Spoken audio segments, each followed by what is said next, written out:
The twin suns were low on the horizon, painting the rocky plains of the alien world in soft gold and deep crimson. Captain Jonas Hartley adjusted the straps on his exploration pack as the wind brushed against the visor of his helmet. His boots made soft crunching sounds on the ground. This planet named Vora 6 was far from any human colony. It was supposed to be empty, just another uninhabited world marked on the star maps. But Jonas had learned something long ago in deep space. No world was truly empty. He was leading a small scouting mission for the research ship Starward. His crew remained at the camp near the landing site, while he decided to explore the ridge ahead.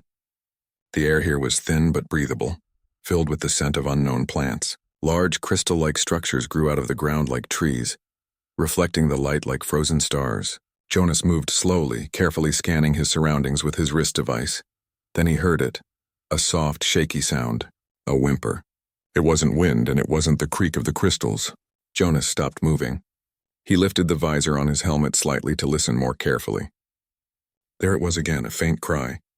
His heart tightened a little. It sounded like a child. "Hello?" Jonas called gently, knowing that whoever or whatever was out there might not understand him. "Is someone there?" The cry grew louder. Jonas followed the sound around a tall crystal spire and saw something small crouched near a cluster of glowing moss. It was no human child. Its skin shimmered faintly, glowing with soft blue light. Its eyes were large, shining like liquid silver. It had small frilled ears and wore a piece of fabric wrapped around its tiny body. Jonas slowly crouched down, careful not to startle the creature. "Hey there," he whispered. "It's okay. I won't hurt you." The child, because there was no doubt it was a child, backed away at first. Its little hands shook. But when Jonas took off one glove and gently extended his hand, the child hesitated, and then slowly reached out. Its fingers were cool to the touch like smooth stone. It was trembling. Jonas smiled softly. "Lost, huh? Let's get you home." He didn't know where home was, but he couldn't leave the child here alone. He carefully lifted the small alien into his arms. The child clung to his uniform, pressing its head against his chest. Jonas could feel its heartbeat, a rapid fluttering like a tiny bird. He tapped his wrist device and spoke into the comm. "Base, this is Hartley. I found someone. Not a human. A child," his crewmate's voice crackled back. "A child?" "Jonas, the scans showed no intelligent life on this planet."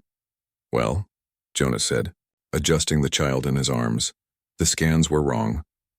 The village following faint tracks and readings. Jonas walked deeper into the valley. The land changed as he went, less rocky, more green. Strange plants with glowing petals opened as he passed, lighting the path like lanterns. He noticed more signs of life. Smooth stone paths hanging shells that jingled in the wind, and soft blue lights floating above the ground. Then, beyond a line of tall glowing trees, Jonas saw it, a village. Round stone houses rose from the earth, their walls etched with flowing patterns. Bridges of living vines stretched between them. Small orbs of light floated in the air like fireflies. Dozens of tall figures moved about gracefully. Their skin shimmered like the child's, but their features were more defined. Adults, strong and elegant. The moment Jonas stepped into the open, the village grew silent. Every pair of silver eyes turned to him. The air became still, heavy with something unspoken. He held the child a little tighter and raised one hand in a friendly gesture. "I think this little one belongs to you," he said softly, though he knew they didn't understand his words. The silence broke. Several figures rushed forward, not with weapons, but with relief.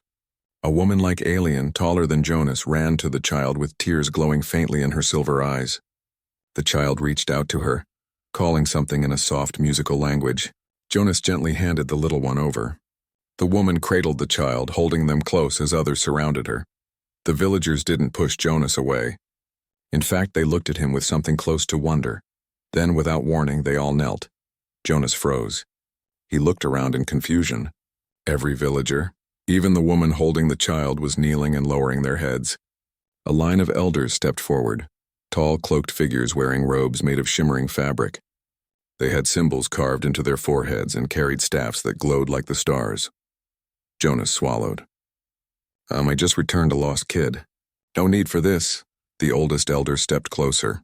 He was taller than the rest, his robe shining with threads of gold. His silver eyes locked onto Jonas's face. Slowly, he placed one hand on his chest and bowed deeply. Jonas didn't understand their language, but he understood respect when he saw it. Whispers of a test. The villagers guided Jonas to the center of the settlement. The place was filled with soft light and gentle sounds like wind chimes in the distance. The elder began speaking in their language, a flowing song that echoed across the square.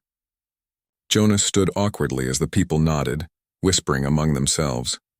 The child, now safe in their mother's arms, pointed at Jonas and said something. The crowd responded with what sounded like a cheer. A young villager approached Jonas holding a bowl of glowing water. They offered it to him with both hands. Jonas hesitated, then accepted the bowl politely. When he drank, the water was cool and sweet. The crowd murmured approvingly. He didn't know what any of it meant, but he could feel the weight of their attention. Then came something stranger. The elder touched Jonas's forehead lightly.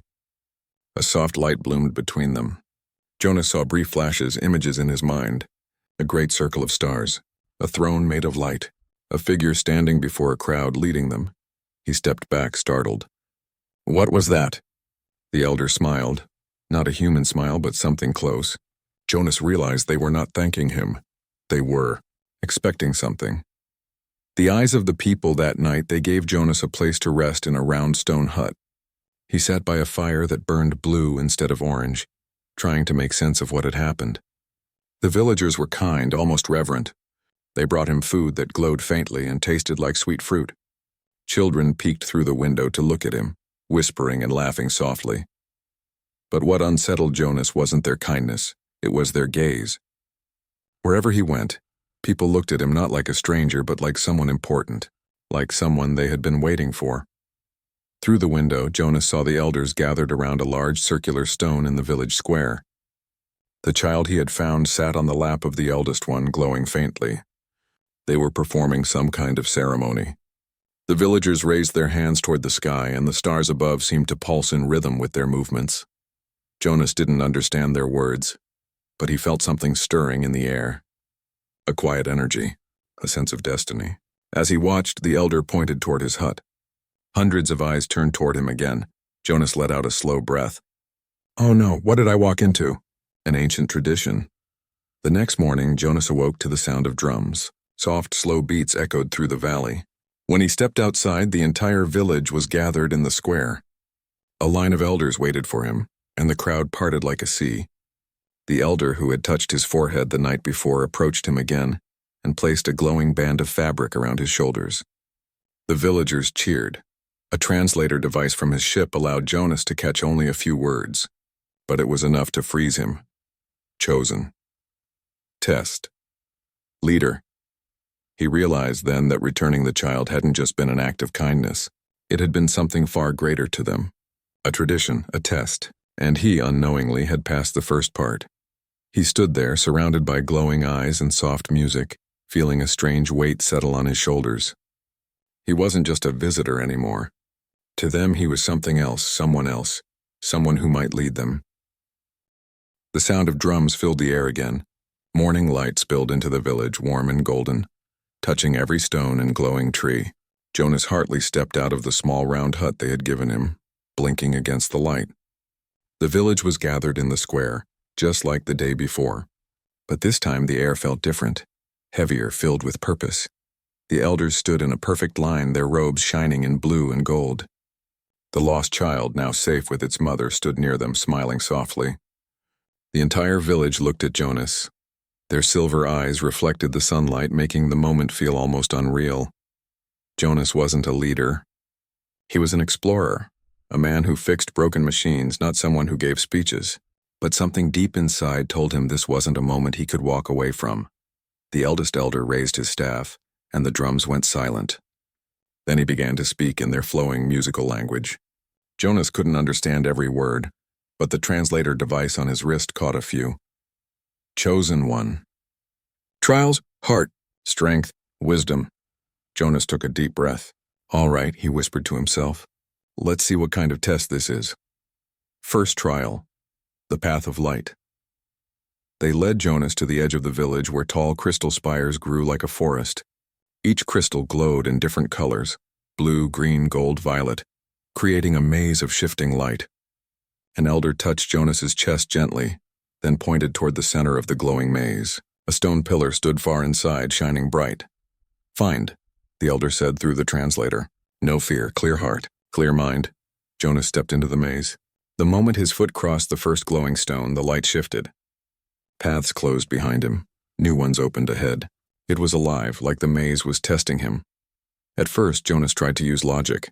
He studied the angles, followed patterns, turned left, then right. But the maze kept changing. The crystals hummed softly and the colors grew brighter. Soon he realized it wasn't about solving it like a puzzle. Then he remembered the elder's words. "Clear heart, clear mind." Jonas stopped walking. He closed his eyes and listened. The humming became soft music, guiding him like a gentle hand. He started walking again, not with calculations, but with trust. The crystals moved aside as if they could sense his calm. He found the pillar at the center glowing with warm golden light. As soon as he touched it, the maze faded away like mist. He was standing at the village's edge again, with the entire crowd cheering softly. The elders nodded approvingly. Jonas didn't fully understand what had just happened, but he had passed the first trial. Second trial, the circle of conflict. The next test was not quiet. In the village square, two groups of villagers stood opposite each other, shouting in their musical language. The air was tense. Two warriors, both strong and tall, stood at the center, their glowing staffs crossed. The translator caught broken phrases. Water rights, old promise, broken trust. An elder explained to Jonas through gestures and slow words.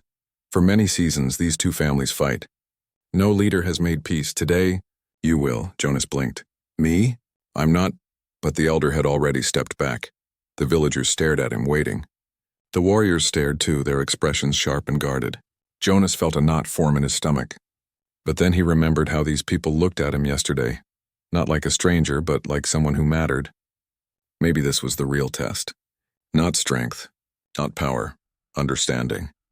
He walked to the center slowly, raising both hands. "Stop," he said softly. The translator spoke the word in their language. The shouting grew quiet. Jonas pointed to one warrior and then the other. "You both want the same thing," he said gently. "Water, life, family, peace." He picked up a stick from the ground and drew two circles in the dust, one for each family. Then he drew a bigger circle around them both. "One river," he said, tapping the big circle. "Two families, one future." The translator struggled, but the meaning carried through his calm voice and steady hands. He showed them a simple idea. Shared time, shared place, equal turns. He used stones and lines to make it clear. The villagers began to murmur. The warriors lowered their staffs slightly. One of the mothers from the crowd stepped forward, tears glowing faintly in her silver eyes. She placed her hand over Jonas's drawing. Then one of the warriors stepped forward and did the same. A soft cheer rose through the crowd. The conflict was not solved forever, but for the first time in many seasons, both families agreed to talk instead of fight. The elders raised their staffs toward the sky. Jonas felt his heart lighten. He didn't have to be perfect. He just had to try. Third trial, the shadow of fear. The sun set and the final trial began. This time there were no drums, no crowd. Only Jonas and one elder walked to a cave at the far end of the valley. Inside, faint lights pulsed like beating hearts. The elder placed a hand on Jonas's shoulder. "Last trial," he said. "Chieftain must face shadow. Not outside. Inside." Jonas stepped inside the cave alone. The air was cold. Water dripped from the ceiling, echoing softly. Then in the darkness, something moved. A figure stepped out of the shadows. Jonas's breath caught. It was himself. The figure wore his uniform. It had his face, but its eyes glowed like dark fire. It spoke in a voice that echoed in his mind. "You are not a leader. You are just one man. You will fail them." Jonas's heart pounded. This wasn't real. It was the trial. But the words hit something deep inside him. He had spent years in space avoiding leadership. He never wanted to command, never wanted people to depend on him. "You can leave," the shadow whispered. "Walk away. They will find someone else." Jonas clenched his fists. He thought of the child he had saved, of the villagers kneeling, of the families who had listened to him. He wasn't perfect, but they believed in him. That belief meant something. He stepped forward. "No," he said quietly. "I won't walk away." The shadow lunged, but Jonas didn't fight it with force. He walked straight into it. The cold surrounded him for a moment, then it was gone. The cave filled with golden light. The elder was standing at the entrance, smiling proudly. Trial complete, the elder said softly. A new dawn the next morning, the entire village gathered at the sacred circle in the center. Golden light from both suns poured down. The elders stood around Jonas, each placing a hand over his shoulders. The lost child walked forward with a crown-like band made of glowing vines and placed it on his head. The elder spoke clearly. "Chieftain." The crowd cheered. The sound rolled across the valley like thunder, but it wasn't frightening, it was warm, full of hope. Jonas felt a strange weight and warmth at the same time. He wasn't from their world. He wasn't one of them. But he had passed their trials, not by being stronger, but by being human. He looked around at their faces. The warriors who had once argued were now standing side by side. The children laughed and threw petals of glowing flowers. The elders stood tall, proud. The choice that night, as the village celebrated under the stars, Jonas stood alone by the river. The elder joined him quietly. "You have led. You have brought peace. You have faced your heart," the elder said. "Now you choose. Stay and lead, or return to stars." Jonas looked up at the sky. His ship was waiting. His crew would welcome him back. But here, in this quiet village, he had done something he never thought he could. He had led, not because of rank or orders, but because people believed in him. He smiled softly. "I'll return, but I'll also come back." The elder nodded. "The stars and this land both welcome you." The legacy of the test. When Jonas left the village a few days later, the entire population gathered to see him off. The child waved happily, holding a small stone crystal, one Jonas had given them as a promise. The elders raised their staffs, sending beams of light into the sky as a sign of respect. As the ship lifted off, Jonas looked down at the glowing village and felt something stir in his chest. This mission had started as a routine exploration. It had become something far more important, a reminder that humanity's greatest strength was not technology or power, but heart. Back aboard the Starward, his crew asked him about the glowing band still around his arm. Jonas only smiled. "Long story," he said, "but it's a good one." Outside, the stars stretched before him. Somewhere down on that quiet planet, a village believed in him. And that, Jonas thought, was the kind of story worth carrying forever.